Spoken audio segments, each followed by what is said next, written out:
अखिल भूमंडलीय सर्व शिरोमणि मुनि समाज के संस्थापक आदि मुनीश्वर योगेश्वर सदगुरुदेव शिव मुनि महाराज की जय।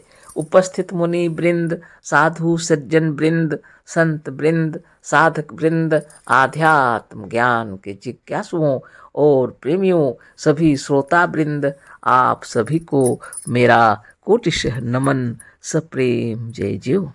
तो आध्यात्मिक चर्चा चल रही है और हम लोग सदगुरुदेव शिव मुनि महाराज रचित ग्रंथ सच्ची संध्या के अंतर्गत आज प्राणायाम ही संध्या है, इस पर चर्चा करेंगे, है ना। शीर्षक दिए हैं सदगुरुदेव शिव मुनि महाराज प्राणायाम ही संध्या है। आगे लिखते हैं, अब हमसे सुनिए संध्या किसे कहते हैं। आप जानते हैं कि संध्या में प्राणायाम किया जाता है और इस संध्योपासन में प्राणायाम ही मुख्य है। अब तक जितने अर्थ आपने सुने हैं वे प्रकरण विरुद्ध हैं। संध्या का मतलब प्राणायाम ही से है। संध्या का अर्थ भी प्राणायाम है ना। तो प्राणायाम ही संध्या है, गुरुदेव बतला रहे हैं। संध्या कोई देवी नहीं है, सब बतला दिए गुरुदेव। और कोई मतलब संध्या को लेकर के मजहब के अंतर्गत उसको खींचना नहीं है। यह प्राणी मात्र के लिए है, सबके लिए है ना। और सबको करना चाहिए क्योंकि इससे सबका लाभ है। जो करेगा उसका लाभ है, इसलिए गुरुदेव बतला रहे हैं प्राणायाम ही संध्या है। सदगुरुदेव कह रहे हैं, अब हमसे सुनिए संध्या किसे कहते हैं। यहाँ विस्तार से बता रहे हैं सदगुरुदेव। आप जानते हैं कि संध्या में प्राणायाम किया जाता है। तो प्राणायाम क्या है? प्राण का आयाम, विश्राम, है ना। प्राण जो चल रहा है हम लोग का, है ना। श्वास का आना और जाना, इस पर जब ध्यान लगाने लगेंगे तो वो स्थिर होने लगेगा, उसको प्राणायाम कहते हैं। जो कोई भी इस पर ध्यान लगाएंगे और विश्राम होगा, प्राण को आराम मिलेगा, उसको प्राणायाम कहते हैं, है ना। तो इस संध्योपासन में प्राणायाम ही मुख्य है। अब तक जितने अर्थ आपने सुने हैं वे प्रकरण विरुद्ध हैं। आज तक जो भी अर्थ आपने अभी सुने वो प्रकरण विरुद्ध है, वो संध्या नहीं है। वास्तव में प्राणायाम ही संध्या है, उसी को गुरुदेव बतला रहे हैं। संध्या का अर्थ भी प्राणायाम है ना। संधि हो रहा है प्राण का, अपान का, एक जगह स्थिरता आ रही है, उसी को संध्या कहते हैं वास्तव में। गुरुदेव बतला रहे हैं, स्पर्शान कृत्वा बहिर्वाह्यांश्चक्षुश्चैवान्तरे भ्रुवोः प्राणापानौ समौ कृत्वा नासाभ्यंतरचारिणौ। तो भगवत गीता में योगेश्वर श्री कृष्ण कहते हैं कि प्राणायाम करते समय प्राण और अपान की विषमता छुड़ाकर इसे सम करो, मिलाओ और शांत करो। इसी प्राण और अपान के मेल को अर्थात संधि को संध्या कहते हैं। अब भगवत गीता में योगेश्वर श्री कृष्ण कहते हैं इसको, है ना, कि प्राणायाम करते समय प्राण और अपान की विषमता, तो दोनों अपने अपने तरीके से, प्राण है खींचने वाली शक्ति और अपान है फेंकने वाली शक्ति। श्वास अंदर आ रहा है, श्वास बाहर जा रहा है। लेकिन इस पर अगर आप ध्यान लगा देंगे तो दोनों को सम कर देंगे आप, है ना। इसकी विषमता छूटकर धीरे धीरे एक स्थिरता आएगी, है ना। श्वास की गति धीरे धीरे कम होने लगती है जब आप इस पर ध्यान लगाने लगते हैं।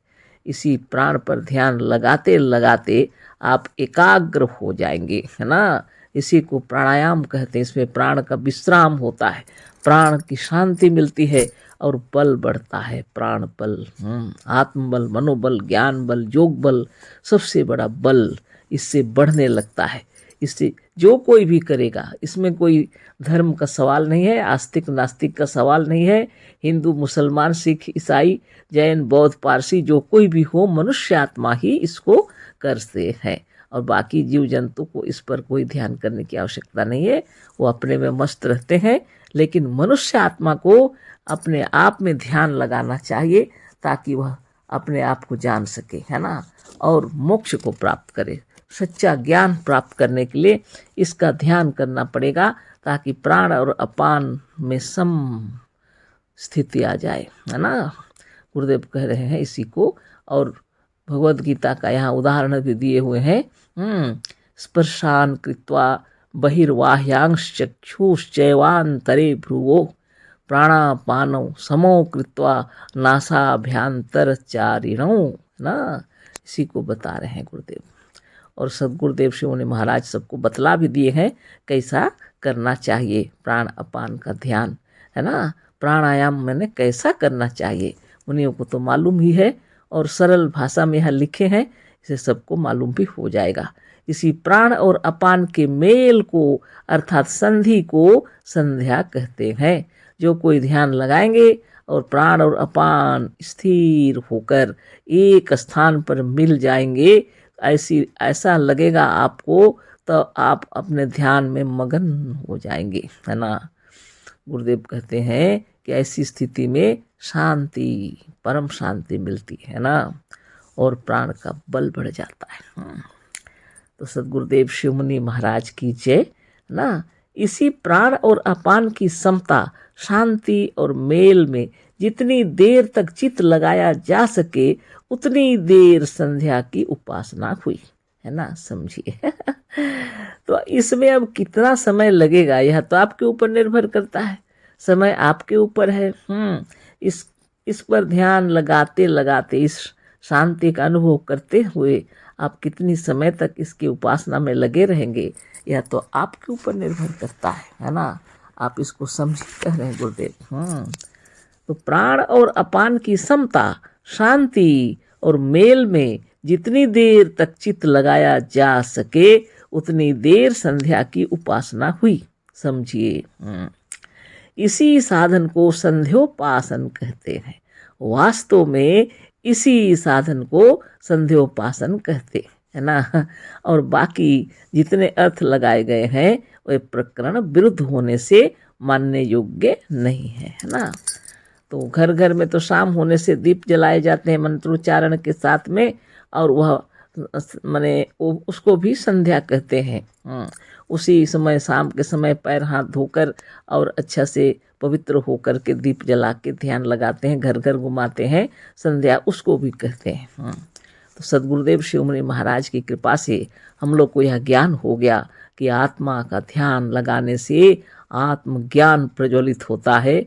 वह ऐसा दीपक है जो आपके हृदय के अज्ञान का नाश कर देता है और आपके अंतर आत्मा को जगा कर यह ब्रह्म ज्ञान उत्पन्न कर देता है कि आप सचमुच में ब्रह्म है, आप सचमुच में सृष्टि करता है, आप स्वरूपस्थ होकर किस बात को जान लेते हैं।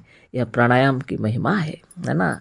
इसलिए इसको संध्योपासना कहते हैं, किसमें प्राण और अपान की संधि हो जाती है ना।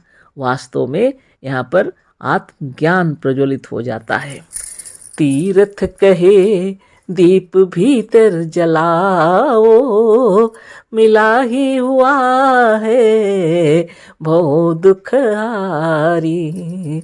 कोई भी कार्य करते हैं तो हम लोग आनंद की प्राप्ति के लिए, शांति की प्राप्ति के लिए, आत्म कल्याणार्थ करते हैं और जगत के कल्याण के लिए करते हैं, है ना।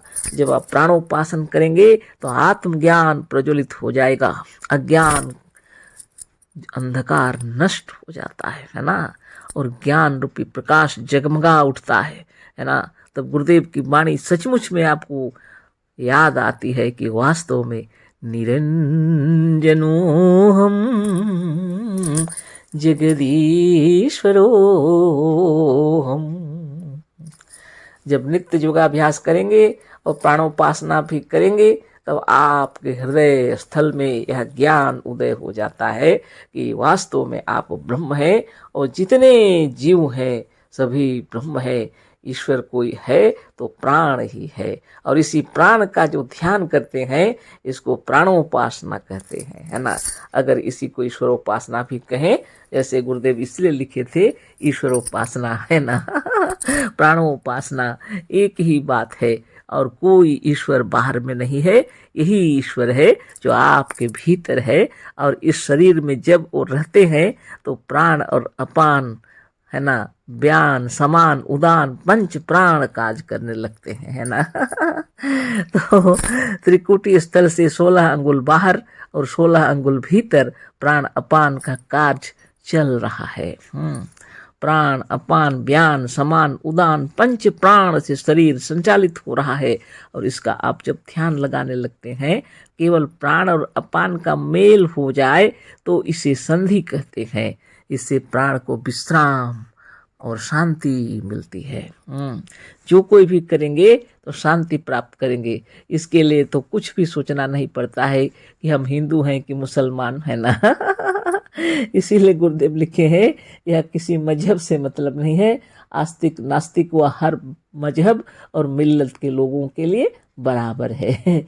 यह किसी मजहब के विरुद्ध नहीं पड़ती, इसको सभी कर सकते हैं। यह सबके फायदे की चीज है। जो स्वभाव या आत्मा की बनाई होती है वह सबके लिए एक सा होती है। यह स्वभाव है।